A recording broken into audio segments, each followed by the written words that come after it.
Hello, everyone. Welcome once again to Cave of the Cross Apologetics. I'm Patrick. And I'm Tony.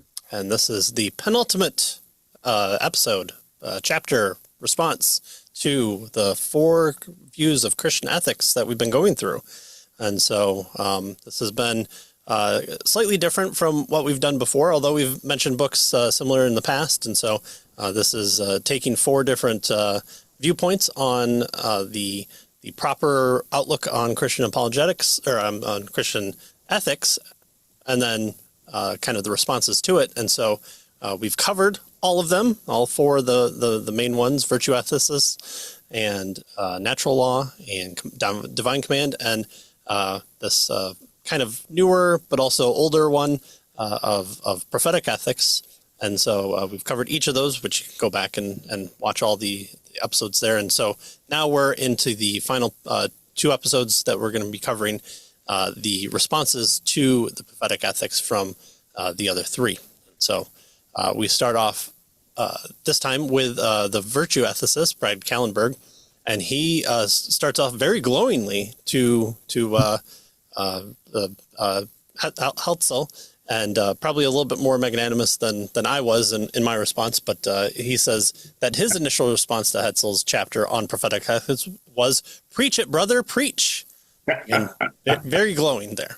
Yeah. So he says he completely agrees with his assessment that the church has so long suffered the ills of individualism that perhaps it can barely recognize social evils, much less respond to them in strategic, redemptive ways. And then he also goes on to say that he also concurs with Hetzel's assessment that the disembodied epistemologies of modernity have further delayed action by endless abstract, skeptical nagging. Yes, but how do I know? So Yeah. he's saying that this kind of bypasses all that and gets right to the heart of getting to the end, which for the virtue ethicist is a big key. The end of humanity, of the purpose, and this is the way to carry it out and become kind of that a virtuous person that's known. So he's in agreement here. So we'll have to figure out where he disagrees then. Yeah, really. And he's going to jump into his, he has some quibbles here, but we should remind folks that Hetzel is, he sees ethics basically as, social justice type of things. And so Kellenberg is agreeing that there needs to be social justice as, part of what ethics does. And so he agrees with Hetzel here, but he's going to find a couple of issues that he wants to raise here. And so he says, and in fact, he kind of jumps right into it here. He says, nevertheless, there are more questions pertinent to the discipline of theological ethics than epistemological questions, right? Because Hetzel here was questioning, having issues with epistemological questions. So he says theological ethics also asks things like, what is going on here? What is broken? How might we faithfully respond? And most importantly, why? Mm-hmm. And he says the why questions are those that predominate ethics. Why is X wrong? Or why is Y obligatory? And in answering the why questions, a theological ethicist inevitably adopts a distinctive style, or to change the metaphor, so he's more in line with Hetzel here, thematic tunes in order to harmonize all the data. Right, because he described kind of Jesus playing jazz. That's right. When improvising. Right, going against taking the law and running with it. So that's right. He's been punted the ball, and now he goes. And so that's Hetzel's idea for what Jesus is doing there. So Gallenberg goes on to say that one ethicist proposes a theme that holds all the pieces together in harmony, while another ethicist offers another theme that also holds all the pieces in harmony. But as each theme is constructed rather than divinely revealed, we'll never know for sure which theme, if any, God intended. Must we be governed by a theme? No, I suppose not, he says. And he suspects that Hetzel isn't troubled by the fact that he also can't quite manage to pigeonhole his prophetic ethics. However, if he cannot recognize the theme, then he can't predict the next move. And if he can't, how will anyone else do it? How will a disciple ever learn to think according to prophetic ethics if there is no identifiable pattern? I think that's one of the things we may have touched on as well. Is there's this drive to kind of be against things, or to look at things in history and say that was good and that was good, and to be more like that. But there's not a pattern to identifying which of those things within that group that he's identifying. So when we talk about civil rights, or when we talk about feeding the poor or the marginalized, at what point are we able to say this is the kind of pattern of replicating, which for the prophetic ethicist of wanting to be a person that does good things, that pattern recognition is to be lauded, because they're the ones that are going to try and model their life after a particular set of ideals, so that way they become the most virtuous person, and by so acting with virtue. Right. And again, he's going to emphasize the why questions over the what questions, right? He's going to talk about how Herzl gives us the what, but he has problems with the why. He goes on to say, what exactly is the thematic true prophetic ethics offers as an answer to the question why? Note, he tells us he quite easily understands the what being proposed, right? What's the what? Well, we are to understand structural causes of oppression. That's the what, right? As to be better equipped to work for positive social change. That's what we're to do. The moral obligation, the what, he says, seems clear. But how does prophetic ethics explain why we are obligated to work for social change? Is it because we are thus commanded, as the divine command model would have it? Is it because just relations are part of the ideal definition of human beings, as, for instance, the natural law would have it? Or is it because the human telos is a particular kind of friendship and community, as virtue ethics would have, right? Mm-hmm. And so he says, without a careful, thoughtful, transparent method of ethical reasoning, prophetic ethics will become ensnared in what he calls a viper's nest of hermeneutical problems, right? So he's suggesting here that, yes, you give us the what, but there's no framework, no model for the why, which is the ethical question that he thinks Herzl here falls short of. Right. I think this is kind of a stellar point here, too, because without that why, you're going to have some other system that comes into play here. So, let's just look out at the world and say who out there is forming this type of prophetic ethics in the way that it's carried out. Well, what if you don't have a Christian set of ethics? What if you have something that is devoid of God, and so comes in and suggests kind of a communistic anti-deism overview? It gets to the what, but it doesn't get to the why. It supplants its own why because of political nature, of overcoming the capitalism of the day, progressing towards socialism, and then your final telos there is a communistic society that's devoid of the state, and everyone lives in harmony because everyone's a good and virtuous person just by the fact of being born. So your why comes into play there, but with prophetic ethics, it doesn't seem clear the case of why. So I think Kallenberg here makes a very stellar point on his behalf. Yeah. All right, so he does go on to say that he is sympathetic with Herzl's implied position towards academic ethics, namely that if we were to start with theories about virtue, natural law, or divine commands, we may never get around to fixing structural problems. So he kind of bypasses all that and says, let's just get out in the world and do things. And so as a virtue ethicist, to think about the end, you want to get going now because your telos, your endpoint, factors into how you live. So this is something that he resonates with.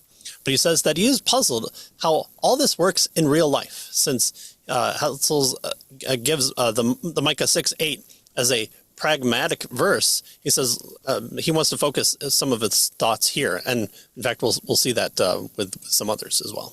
Yeah, yeah.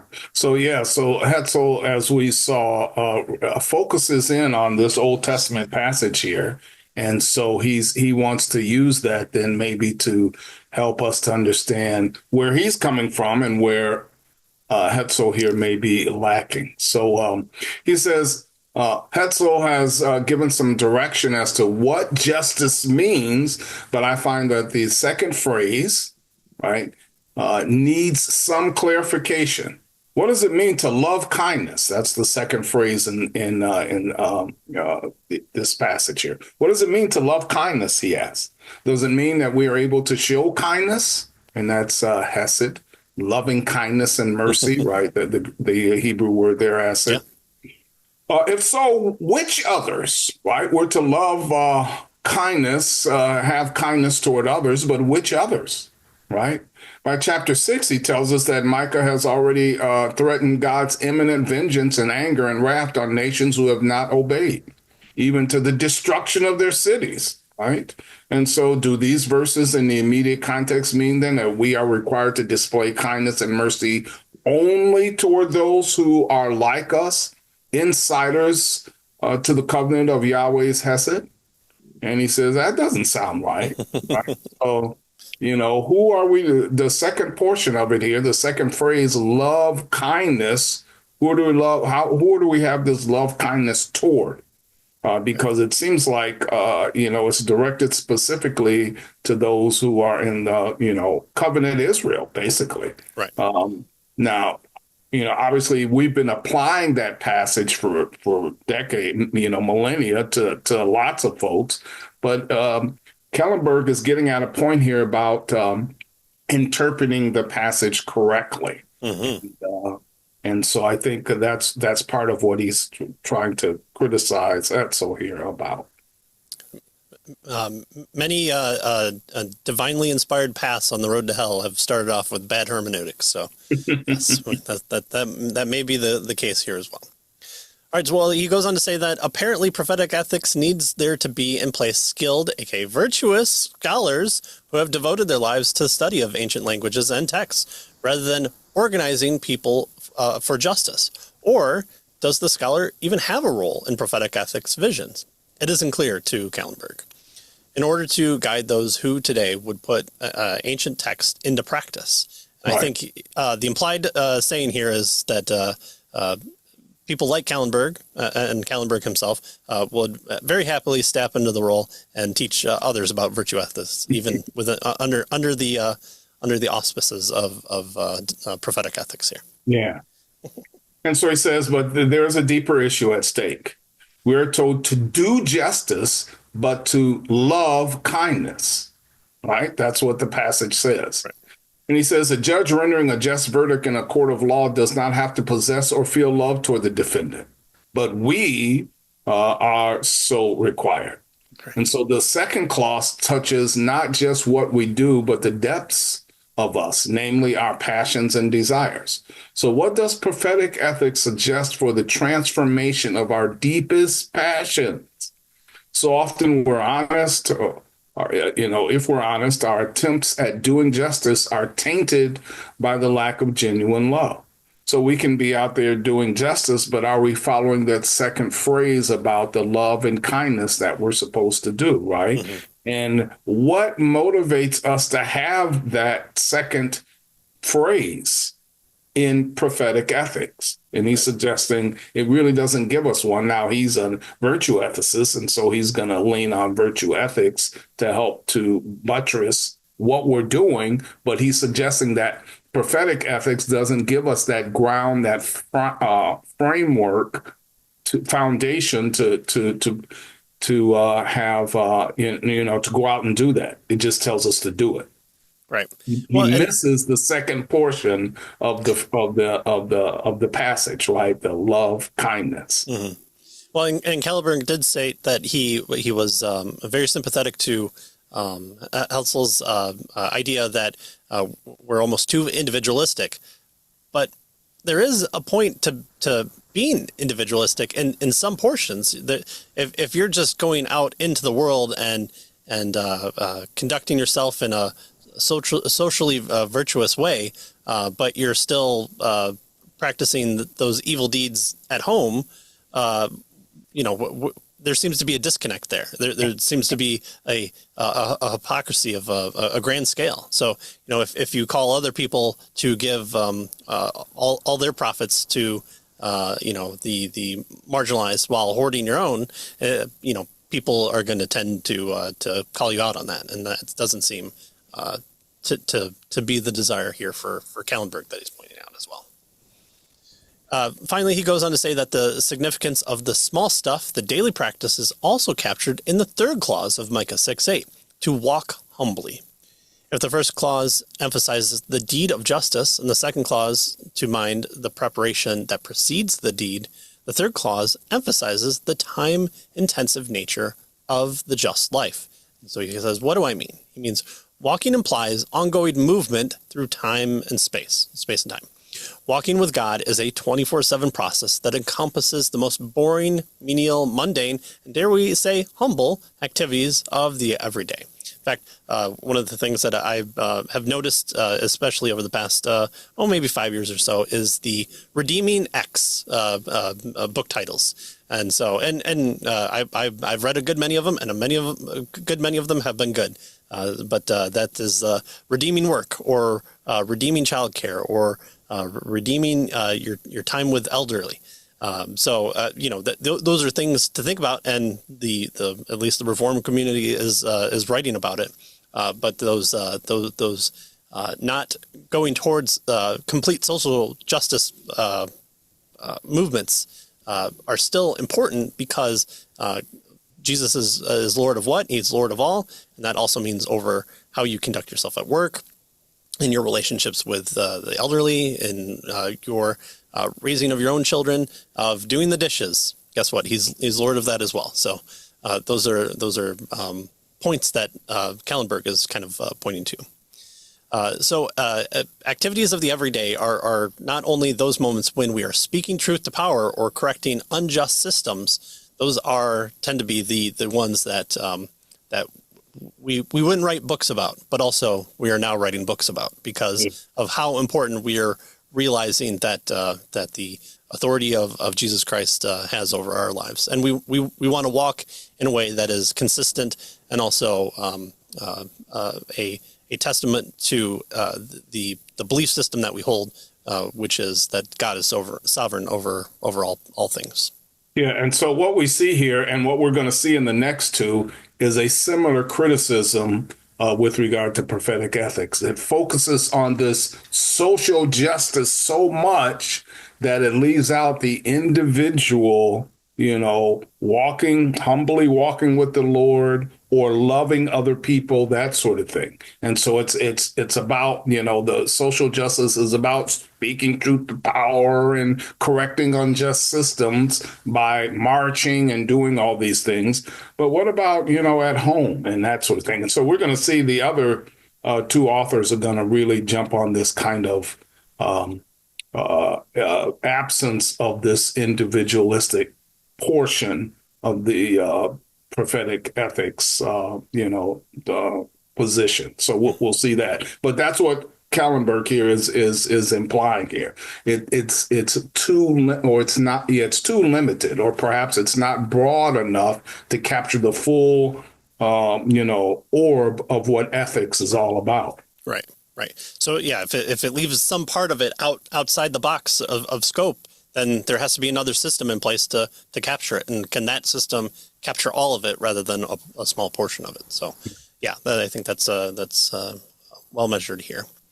All right, so maybe you're joining us towards the end of this book because you've just found all my pretty thumbnails to make you click on the video to watch two guys talking about something that you thought we were going to be more bombastic about, and you're like, well, it's too late now to go back to the beginning of this book and start with you. By no means. By no means. You can join back towards the first part of the book and watch these pretty much out of order, as long as you kind of just start with whatever system is in place and then the responses. So you can do all that at caveofthecross.com or on the YouTube page or on Rumble. And then on YouTube is all the short clips available to you. So you can kind of get a taste of maybe your favorite position and how they respond to different portions, or how even within their own system, they're heading people off at the pass. So if you want to check those out, those are the places to do it. And join us next time, though, for the final chapter of our book about Christian ethics, and we'll kind of announce where we're going maybe for the next book direction-wise. So thanks for joining us. See you next time. See you next time.